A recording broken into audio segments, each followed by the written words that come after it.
Hi everyone, Namaste. Here I am back with the modern view. As you all know, we are dealing with the part Navajata Shishu Parikshana. Last video was about the Ayurvedic view, and today I am going to continue the same point Navajata Shishu Parikshana with the modern view. Means the explanation given according to the modern explanations or modern topics. How we can examine the newborn. Navajata Shishu Parikshana is examination of a newborn, and keep one point in mind. Examination means it is not based on diseases. Okay, just examining a newborn, whether the newborn is perfectly all right or have any deformities or disorders, we can recognize in a newborn. That is known as Navajata Shishu Parikshana. By examination, if the baby is having any disorders or any deformities, then we can give conclusion, we can diagnose it, and we can go further treatment. If baby is perfectly all right, then we can go for the routine care. So just examination of a newborn, whether baby is perfectly all right or have any deformities, is known as Navajata Shishu Parikshana. Okay, let's start the topic. So before starting the point of examination of a newborn, first of all you should know what are the signs and symptoms or features which we can say the baby is ideal or baby is perfectly all right, right? Because if you know what are the signs or features which contains baby is perfectly all right, then only you can say the baby is having any signs and symptoms of disorders, right? Because example, if you know one fruit, example apple, if you know how is perfectly hygienic apple is, then only you can say if there is any deformities or if the apple is over ripened or any spoiled apple is there, then you can say that apple is spoiled or it is over ripened. To say that, first you have to know how will be the perfect apple or hygienic apple, right? Like that only, if you know how the ideal child will be, then only you can say if any signs and symptoms which causes disorders or deformities in a baby is present, then you can say the baby is not all right. So first we'll know what are the features of an ideal child. First one is, child should now and then become angry, weep, sleep, awake and become happy. This is one of the ideal feature of a child, that is the baby should frequently cry, become angry if you tease them or irritate them, and the baby should sleep and awake in frequent ways and become happy if you play with the baby. Next is, evacuate the bowels and urine normally, take feeds in normal course and digest in properly. That is, the baby should pass the urine and feces in a correct time and frequently in a daily basis, and take feeds in a normal interval, that is 2 to 3 hours maximum. Baby should take a feed and digest it properly. If baby is passing 8 to 12 times urine in 24 hours, then it feels that baby is having sufficient breast milk. Then third point is, child should be steady and bold. If baby is crying continuously or the baby is getting irritated continuously, then it means baby is having some difficulties or discomfort. If the baby is steady and bold, happy, then it is a normal sign of baby. Next thing is objects of examination. Here we came to know that what is the features of ideal child. Then next thing is, if the child is ideal, then why we are examining the child? Because as the point is Navajata Shishu Parikshana, examination of a newborn. If the baby is perfectly all right, then why we are examining the baby? We have to know why we have to examine the baby, right? These 3 points cover in our examination, that is to detect congenital deformities, to assess longevity, and to analyze future state of life. To know these three things, we have to examine a newborn immediately after birth or first day of born. Okay, because if any baby have any deformities, then we have to diagnose it and we can start the treatment for further life. Next thing is to assess longevity. As Kashyapa explained in Ayurvedic part, Ayu Pariksha, by knowing the features of a child, we can say how long the perfect life or healthy life the baby have, we can guess. And to analyze future state of life, that is, if the baby is having any disorders or deformities, then we can diagnose earlier and we can go for the treatment in earlier stage. So we have to examine the newborn. So let's start the examination part. First thing what you have to do, first thing in examination is history taking. You have to take the history because you have to know what and all and how was the pregnancy, everything you have to know before going to examine physically the baby. First thing before going for the physical examination is history taking, right? In history taking, some points are mentioned like basic indicators, previous obstetrical history of mother, pre-pregnancy health status of mother, course of present pregnancy, natal history and neonatal history. If you are examining the baby after 1 month, then neonatal history is also required. If you know all this history, then you can examine the baby easily, physical examination, right? So in basic indicator, what all you will take the history like date of birth, gestational age and birth weight. These all are basic indicators.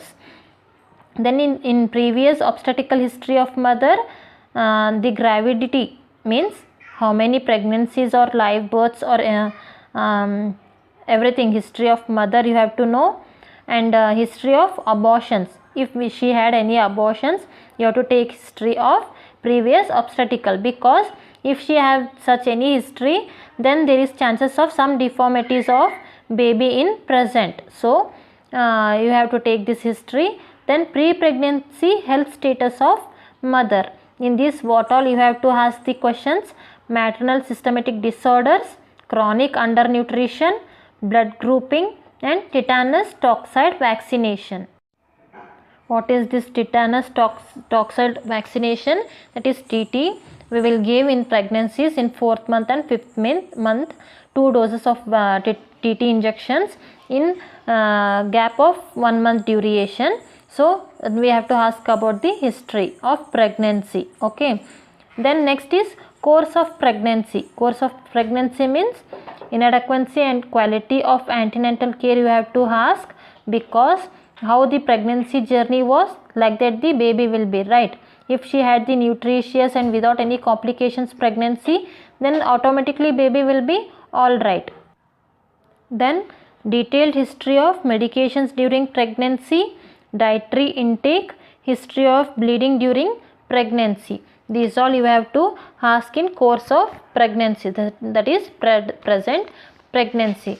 Then next point is natal history. Natal history means the time during labor.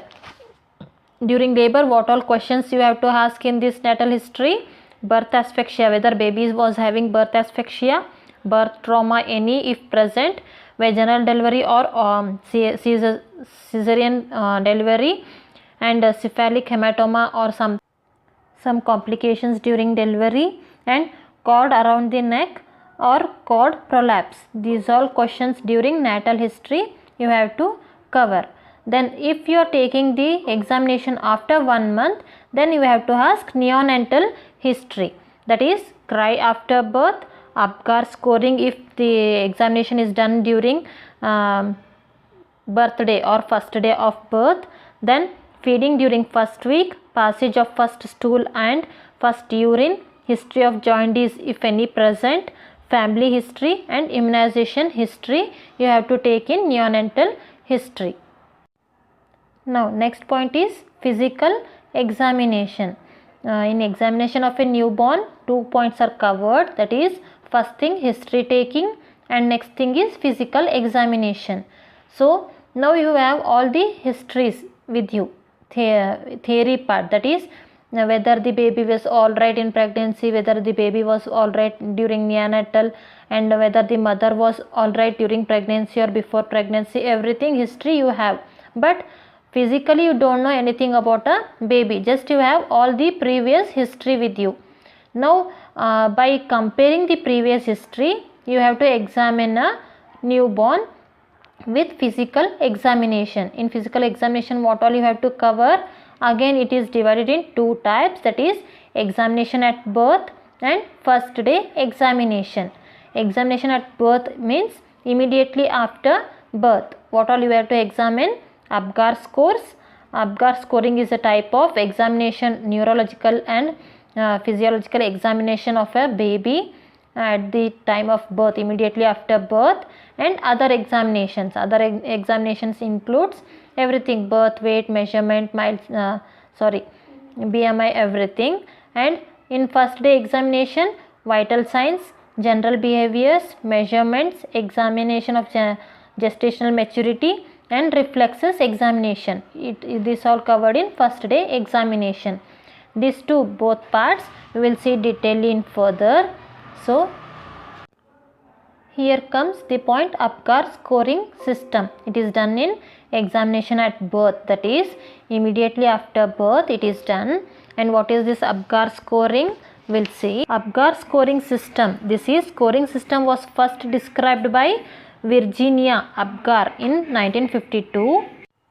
This examination should be done in a neonate, that is newborn, at first and fifth minute of birth, that is first minute and fifth minute immediately after birth, to assess neurological status. Okay, if the score is 6 or less than is less in fifth minute, that is when you will do examination, APGAR examination in fifth minute of birth, then if the score, maximum score is 10, if the score is less than 6 in fifth minute, again the APGAR should be done or examined in 10th, 15th and 20th minute of birth. Okay, and if the low APGAR score is in 10th or later, indicates poor prognosis. If the score is less in 10th minute or later, then there will be poor prognosis.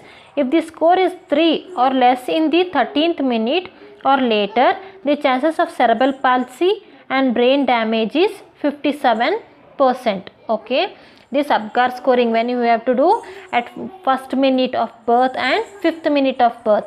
If in fifth minute is the score is less than 6, then you have to do again 10th, 15th and 20th minute. Later also, if the score is less, then there will be low prognosis of a poor prognosis of a baby. Okay, now we'll see what is this APGAR. APGAR. What is this APGAR? A means activity, P means pulse, G means grimace, A means appearance, and R means respiration. These all we have to examine in a baby, and we have to give the points, that is marks, according to their activity. And this APGAR scoring is given from 0 to 10. Maximum score is 10. We have to give according to the observed examination, observed activities. That is, A means activity, that is if the activity is 0, then you have to give 0 points. Then if the arms and legs flexed, only arms and legs movement is there, then you have to give 1 point. And in activity movement, normal activity movement, then 0.2 we have to give according to activity. Then pulse is in 0 points it is absent, in 1 point it is below 100, and if it is above 100 then you can give 2 points. Then grimace, grimace means reflex irritability. In 0 point, if it is flaccid, then you have to give 0 points. Some flexion of extremities, then 1. Activity motion like sneeze, cough, pull away is if there is there, then you have to give 2 points.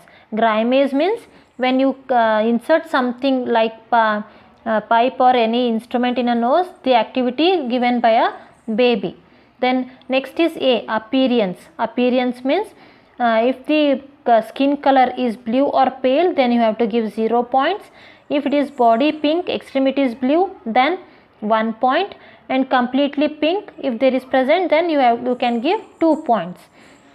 And then respiration, last is if there is absent of respiration, then 0, slow or irregular, then 1, and vigorous cry, normal cry, everything is there, then you can give 2 points.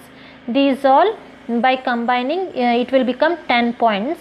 And if the child score is 0 to 3, then it means baby is severely depressed. If it is 4 to 6, it is moderately depressed, and if it is 7 to 10, that is excellent condition, that it means baby is normal. This was about the APGAR scoring. When you have to do this immediately after birth at 1st minute and 5th minute. If in 5th minute score is less, then you can go further for 10th, 15th and 20th minute. Okay. Then next is other examinations. We are dealing with the point examination at the time of birth, right? In that, one thing was APGAR scoring, which we saw in last slide.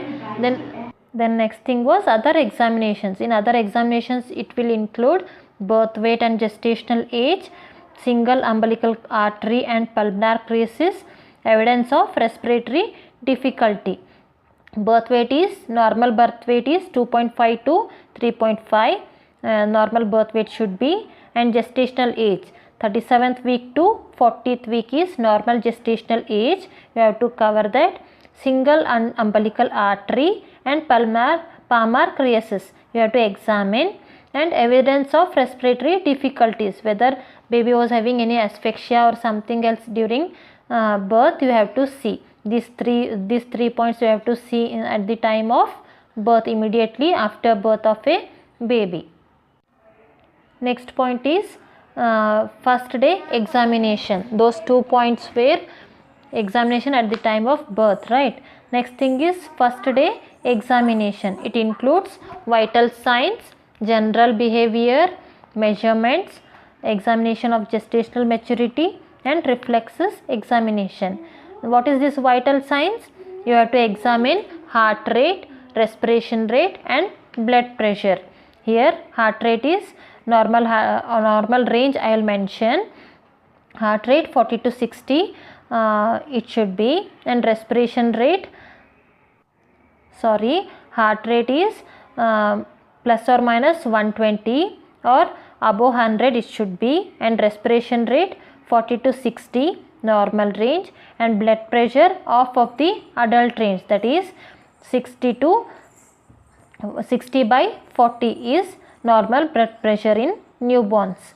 And general behavior means what all it will cover: color, movements of limbs and posture. You have to examine. Color should be pink, movement should be flexion and extension of limbs or extremities, and posture should be flexed sleeping.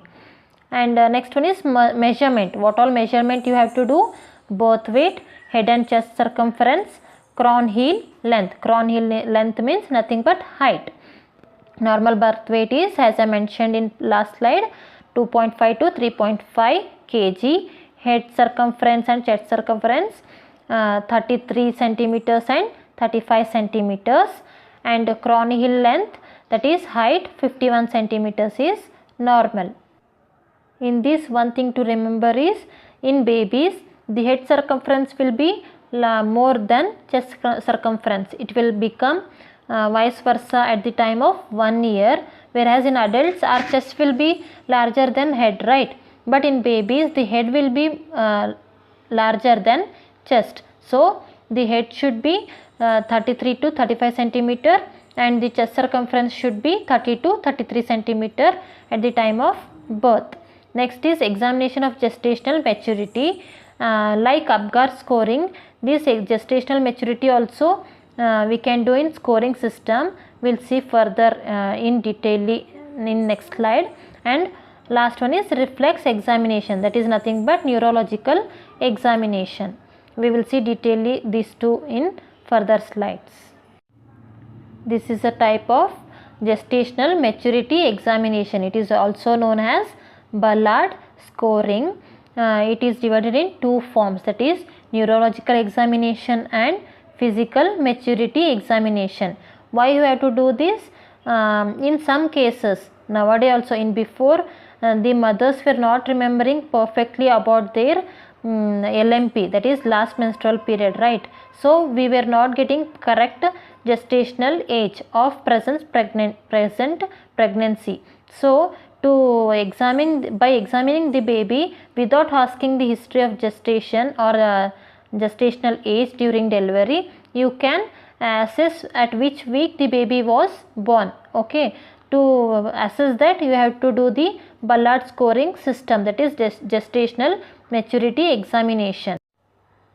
It is done on the basis of two systems, that is neurological maturity and physical maturity, and marks, that is score given is maximum 50 and minimum 10 or minus 10.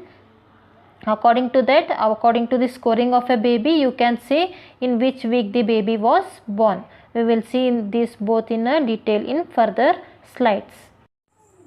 This is about the neurological maturity criteria about Ballard scoring. Here you will examine the baby according to the posture of a body, right? The postures, how they will be present, according to that you will give the score of a baby. You will give scores and you will include in a Ballard scoring table, and by comparing the physical maturity also you will give scoring and you will add in the Ballard scoring table. Then you will give the total marks, and according to that marks or according to that score, the gestational age of a baby at the time of birth you can say. It depends on this neurological maturity depends on the posture, like square window, arm recoil, popliteal angle, scarf sign, and heel to ear. These all you will give scores and you will give the score at the end of a examination. Next is about physical maturity criteria of same Ballard scoring. In this you will examine skin, lanigo, plantar creases, breast nodules, eyes or ear, genital male and genital females. According to the posture present on a particular part or features present, you will give the scoring. By combining the both neurological maturity criteria and physical maturity criteria, you will add the score and you will give the weeks, that is if it is 10, 20, 30, 25, 40 as is given in a table.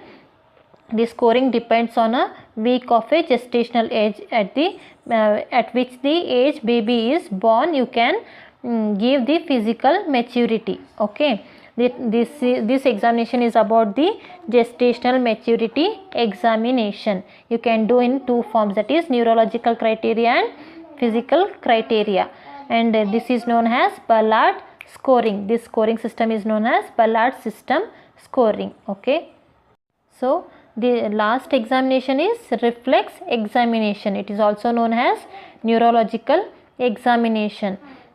How we will do this and what all you will include in this? Some reflexes are mentioned for a newborn examination. It is also the neurological examination we will say, because in this we will do some criteria or some part we have to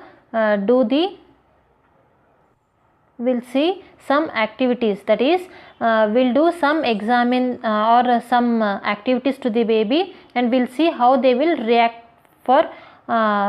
to us or give the opposite response to us. How they will give opposite response we will see in this. Okay, what all reflexes we can see in babies are rooting reflex, sucking reflex, tonic neck reflex, palmar grasp reflex, Morose reflex, traction response, glabular tap, stepping reflex, placing reflex, parachute reflex. These all are the reflexes or neurological examination we have to do in a babies.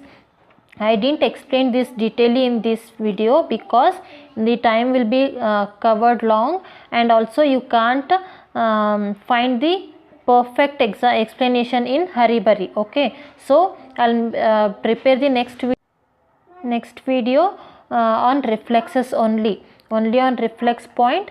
I'll make the next video, so you will get the perfect explanations with perfect topic. So in this video I mentioned only the names. In next video I'll give the detailed explanation of reflexes. Okay, now we are at the end point of our topic video, that is this point ends here. The examination of a newborn, that is Navajata Sishu Parikshana, whole the Ayurvedic view and modern view. So let's have some change in our video, right? That change is I added some 4 questions here which I explained whole in Navajata Sishu Parikshana. If you saw my both videos, that is Ayurvedic view and modern view, let me see that can you answer this by 4 questions. If you know the 4 answers for this 4 question, you can comment me in a comment section box and you can answer for my questions. Those questions are: what are the objectives of examination? What's the age? That is 2 ages for such examination. In 2 ages we will examine the baby. What are those 2 ages? Features of proper prana pratyagamana and Ayu Pariksha. What is Ayu Pariksha according to Kashyapa, explained in my video. These 4 questions, if you got the answers in for these 4 questions, then answer for my question in comment section box. Okay, thank you. So here we completed the point Navajata Sishu Parikshana, but the one point is remaining, that is explanation of reflexes. Then my next video will be about the explanation of all the 10 reflexes examination, that is neurological examination. I'll give you detailed explanation of reflexes in my next video. Okay, thank you. Have a nice day.